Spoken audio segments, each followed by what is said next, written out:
In this episode, we're going to hear 3 very weird and strange encounters. But before we get to the stories, I want to mention there are 2 new channels of mine that you should definitely check out. The first is Donovan Dread 2, where I release the same great content, just a little shorter in length. Then there's Dread Captures, where we analyze various encounters that were captured on video, that were sent in to us, or that are available online. So if you're digging my content, make sure to hit that subscribe button, and I'll keep narrating these creepy encounters. Now let's get to the stories. I'm glad I get a chance to share this story, and really hope you read it, so that other folks can hear it. It's been really helpful listening to other people's accounts, and I finally feel like I can open up about my own experience. This all happened a few years back, and some of the other rangers still give me crap about it, which kinda sucks because other than that, this is my dream job. My family took a trip up to the North Cascades National Park in Washington State. This was when I was 13, maybe. And I've known ever since then, this is exactly where I wanted to be. When I first got out here, the Parks Commission started me out in the visitor center, pretty much like everybody else. There's an awful lot of paying your dues and dealing with the public before you get to really spend some time out in the field, which is the main reason why folks get into this. It was my first week on active field duty, and I was over the moon. Basically, you work your way across sectors of the park, camping as you go and looking to see if there's any damage left behind by private campers. It's really a great excuse just to camp your way through some incredible terrain. Now, I just want to preface this by saying that Bigfoot is kind of an open joke among the rangers. The t-shirts and posters in the gift shop are always top sellers, and I can't tell you how many times people ask me if I'd ever seen one, even before going out into the field. I can tell you now when folks ask that, everybody leans in. Sorry, I'm getting ahead of myself. Anyway, I was on duty. I was on my 3rd day out on a scout, and I was combing my way towards Mount Shuckson. I was off the main trails, but sometimes you get really adventurous hikers out there, and they tend to leave a ton of crap behind. Whenever you're out there, you're bound to encounter a fair amount of wildlife. But I was surprised how quiet things were. There really wasn't much going on, and it was starting to get downright eerie. The only wildlife I could see was a healthy flock of scavenger birds circling to the southwest, like a lot of birds. And that's a red flag, so I started making my way over and down to check things out. When I got to where they were almost overhead. This overpowering stench took over everything. Something was definitely dead out there, and it had to be there long enough to really start to decompose. Gearing myself up to see a mule deer or something else, I pushed my way closer. Eventually, I saw something large through the trees, surrounded by a half a dozen turkey vultures. What really struck me odd was that none of them were on the carcass. They hopped around it, but it was like they didn't want to get close. Fighting through the stink, I finally got near to get a sense of the shape. At first, I thought it might have been a bear, but the reddish-brown fur wasn't a match of any species in the area, and I noticed the limbs were longer than the stocky bear legs. When I was right on top of it, I completely froze. This thing had the shape of a man, but it was massive. The shoulders had to have been the better part of 4 feet across, and I'd estimate the full height at between 8 and 9 feet, maybe as large as 10, but the desiccation made it hard to tell. The hands and feet were human-like, but the skin was darker than an orangutan or a gorilla. It was lying on its front, but the head was turned to the side, so I went around to get a look. It had this humanoid face. The eyes were gone, but the features were perfectly recognizable. I immediately started shaking because I knew that I was face to face with an actual Sasquatch. It was a dead one, but this was undeniable proof that they existed. A whole rush of feelings went through me, and I was scared and giddy all at once. This was huge. I busted out my radio, but I couldn't get any kind of signal at that low point in the valley. As much as I hated it, I knew I was going to have to leave things behind and find a place where I could make contact with the other rangers. Clearing my head as best as I could, I looked around and memorized the location, then headed for higher ground. It was nearly a mile before I could get anything other than static. I was freaking out over getting so far from the carcass. At last, I reached one of my supervisors and told him what was up. He sounded about as incredulous as I've ever heard another person. But after about 5 minutes of begging, he agreed to send out a small team. I wanted to go back down, but he told me to hold in position so they could keep in contact and find me. I made camp and barely slept all night, knowing these things could be out there. The next day, the 3 other rangers arrived. We hiked back down to the same spot where I seen the Sasquatch remains, and they were gone.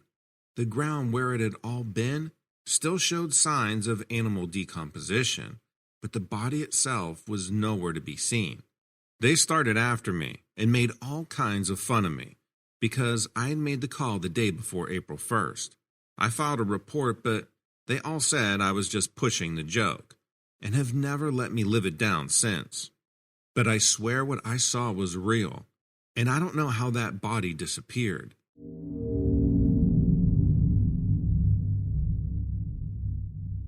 This is an old story, but my family has me tell it almost every year. Some believe me and some don't, but that never really seems to impact how much they enjoy it. I hope you read it on your channel. There was a period of time back in the late 90s where I was the property manager for a building in downtown Houston. It was one of those places where different businesses or whatever would rent out floors or suites as their headquarters. My job was basically to be on hand and keep tabs on the cleaning stuff, and generally be the go-between between any of the renters and the owners. The place did really well overall, but they notoriously couldn't keep tenants on the 4th floor. I wish I could say something cooler like it was the 13th floor that was cursed, but this place only had 9 floors, so what can you do? We were coming into the fall, and yet again, some jerk had broken their lease on the 4th floor and moved out early. They had to be out by the 15th, and it was my job to make sure they adhered to the agreement. Anytime they stayed behind or left things, killed our turnover and trying to get a new tenant for the top of the next month. To make things even better, we were just coming out of a spell where one of our cleaning guys would forget to pull the door shut after sneaking a smoke out back. That, plus downtown Houston in the 90s, meant I was forever chasing teenagers out of the place. It was a real treat. One night, the janitors were done, and I had made my rounds before locking up for the night. I crossed the parking lot to the far end where my car was, and just happened to look up from my keys to see a light on the 4th floor, of course. Now, I might have uttered some words that aren't very nice to repeat, but after several nights that month running folks out of the place, I was in no mood for this kind of thing, especially as I already made my rounds, and this was just dragging me back inside. Regardless, I was going to have to deal with it, so I go back in and I take the elevator up.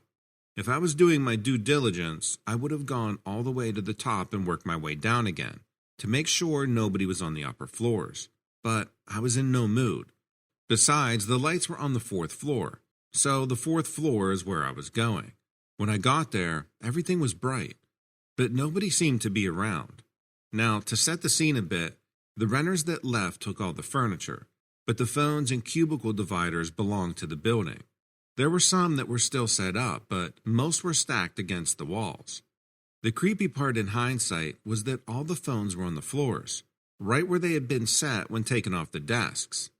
You could see the whole layout of their office structure just by where the phones were on the carpets. Anyway, I go from office to office making as much noise as possible to flush out whoever was monkeying around. Office after office, no dice, nobody in sight. On other nights, I might have gone through the entire building again, but I refer you to my former statement of being in no mood. After establishing the floor was clear, I just turned off the lights and made my way back to the elevator. I hit the button and stood there, fuming. Then, all in a second, I knew I wasn't alone up there. I turned around and saw a man walk out of the corner office at the far end. He was dressed like something out of a 1950s newspaper movie or the show Mad Men, suit, tie, and fedora. He saunters to the dead center of the room opposite me and turns to stop. That's my cue to start yelling every name in the book at this guy. I start for him in a full-on huff, and he just does this kind of lazy walk towards me. Something about how calm he is only makes me angrier. I've crossed maybe a quarter of the room when something in my brain starts telling me that something's not right. All the lights have been cut off, but he steps into a beam spilling up from the lights in the parking lot, and that's when it all comes into place. He's got no face. I immediately start walking backwards because there's no way I'm turning my back on this, whatever it is. The elevator opened and closed while I was yelling at this guy. I reached back to hit the button, praying like hell that he hasn't gone back down into the lobby. The elevator opened and closed while I was yelling at this guy, and I reached back to hit the button. He keeps getting closer, and just when he's about 15 feet from me, every phone in the place starts ringing, even the ones that aren't plugged in.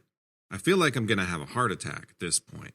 The doors behind me open, and I just step backwards into the light of the elevator and hit the closed doors button. The guy approaching hasn't changed his pace at all, and the doors close just as his nothing face reaches the threshold. I book across the lobby, lock up the doors, and basically dive into my car. We secured a tenant within the next few days, and they moved in almost entirely by the 25th.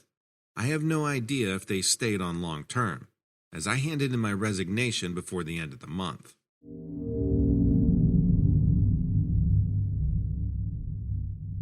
I inherited my father's farm a few years ago and moved in shortly after with my family. I didn't grow up living with my father. My mom had full custody, and I would visit the farm from time to time, but I never lived there.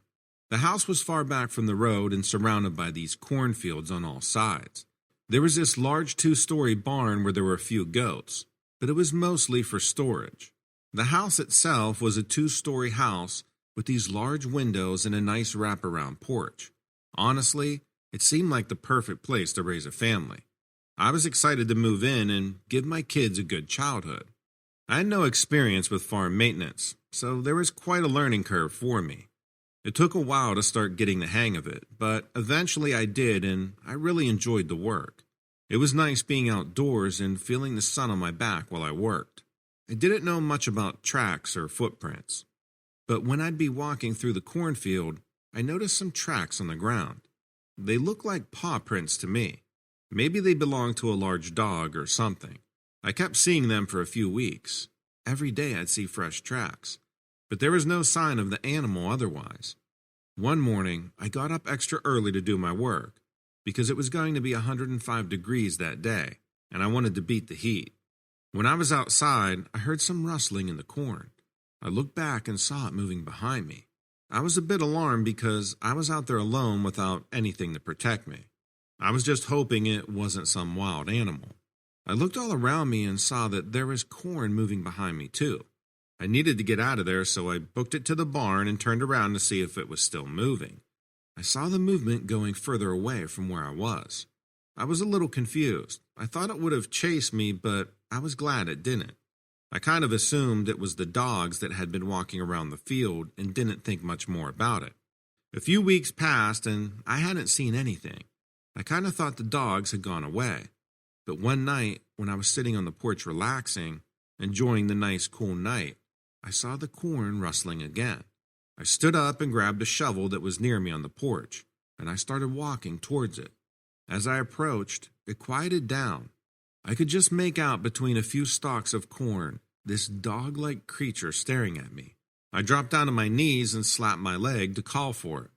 When I did, it took off in the corn and didn't look back. I noticed it had this very strange gait. I couldn't see it very well, but it almost looked like it was limping. The following night, I made sure to stay out late again to try to see if it would return. I heard more rustling in the corn, but not from in front of the house. This time it sounded like it was near the barn. I walked down there carrying the shovel in my hand again. I flipped on the light of the barn, and I was horrified when I saw one of my goats walking around with a bite in its neck. I rushed to it and took off my shirt and put pressure on it. I yelled for my wife, hoping she could hear me, and to call for the vet for an emergency appointment. She came running out shortly after and called. I rushed the goat to the vet, and they were able to save him. But whatever it was that did that needed to go. I waited in the barn the following night, this time with a machete we had lying around in the house. I wasn't going to let this dog ruin my happy life on this farm. The rustling noise sounded again. I hid inside one of the barn stalls. I watched as this creature walked into the barn and stalked around. It was sniffing in the air, which I thought it must have been sniffing for the blood from the other night. In the barn, it didn't look like a dog. It didn't even look like something of this world. It was on all fours and its eyes were large and shimmering black. I thought I'd be scaring off some wild dog, not facing some scaly creature. I watched it as it sniffed the air and took notice of me. I waited in the stall and saw its feet coming closer. I kicked the stall open and heard a small squeal coming from this creature and ran back into the house. I told my wife to put the kids to bed, and I told her all about what I saw. I think she thought I was crazy at first, but I got my point across. I didn't know how to get rid of this thing, or even if I could, so we ended up rehoming the goats. They all got placed on nice farms with a lot of other goats and farmers more equipped to take care of them. Ever since we rehomed the goats, this creature stopped coming by. We have no cattle or livestock, just corn, and I suppose it's not interested in just corn.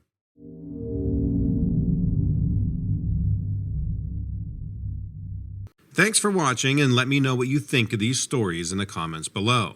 Don't forget that you can listen to my episodes on any of your favorite podcasting platforms. I try to upload every single day on this channel and on Donovan Dread too, where I release shorter content. Same great encounters, just a little bit shorter. Also, if you want to see crazy encounters captured on trail cams, then check out Dread Captures. It's part of the Dread Network, where we go over live footage of very strange encounters that are sent into the Facebook group or videos that are circulating on the web. Last but certainly not least, check out Lilith Dread. She releases the same great content daily on her channel. You'll find all of these links below. Thanks and take care.